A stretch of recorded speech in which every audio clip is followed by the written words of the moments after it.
Assalamualaikum warahmatullahi wabarakatuh. Shalom, salam sejahtera bagi kita semua.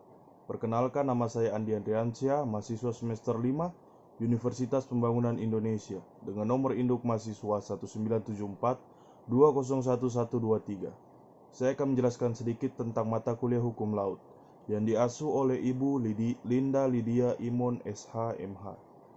Baik, masuk di penjelasan, saya akan menjelaskan tentang Deklarasi Juanda.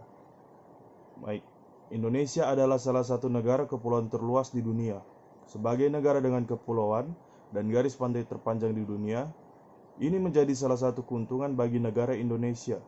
Sektor maritim dan laut Indonesia sangat strategis, baik dari faktor pariwisata, perdagangan, dan juga menjadi jalur lintas nasional maupun internasional.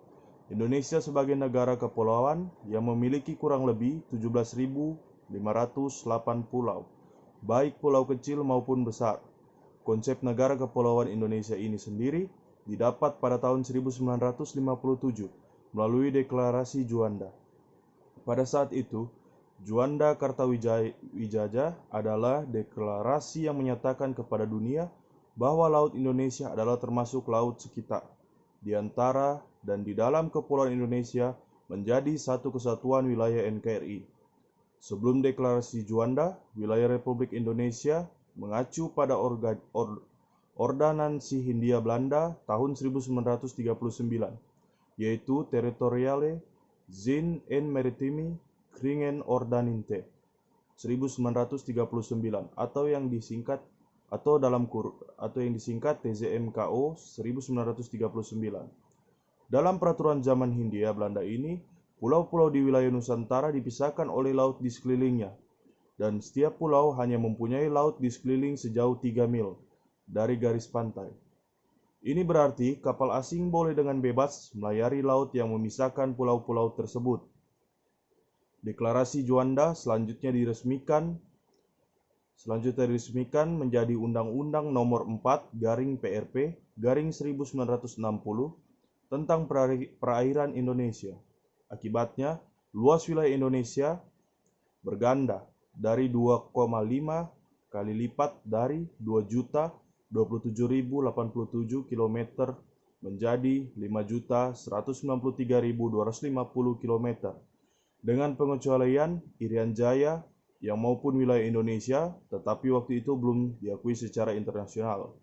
Deklarasi tersebut juga mengumumkan bahwa Indonesia secara unilateral atau sepihak, yaitu lebar laut Indonesia atau Laut Teritorial Indonesia adalah jalur laut selebar 12 mil. Laut yang diukur dari garis pangkal Kepulauan Indonesia. Berdasarkan pasal 25 Undang-Undang Dasar 1945, Indonesia adalah negara kepulauan. Sebagai negara kepulauan, perairan Indonesia yang meliputi perairan pedalaman, perairan kepulauan, dan laut teritorial merupakan poros maritim dunia yang menghubungkan berbagai kepentingan dari berbagai bangsa dan negara. Tentang kepentingan ekonomi dunia, dapat disebutkan bahwa 80% bahan baku dan hasil industri Jepang dikapalkan melalui perairan Indonesia.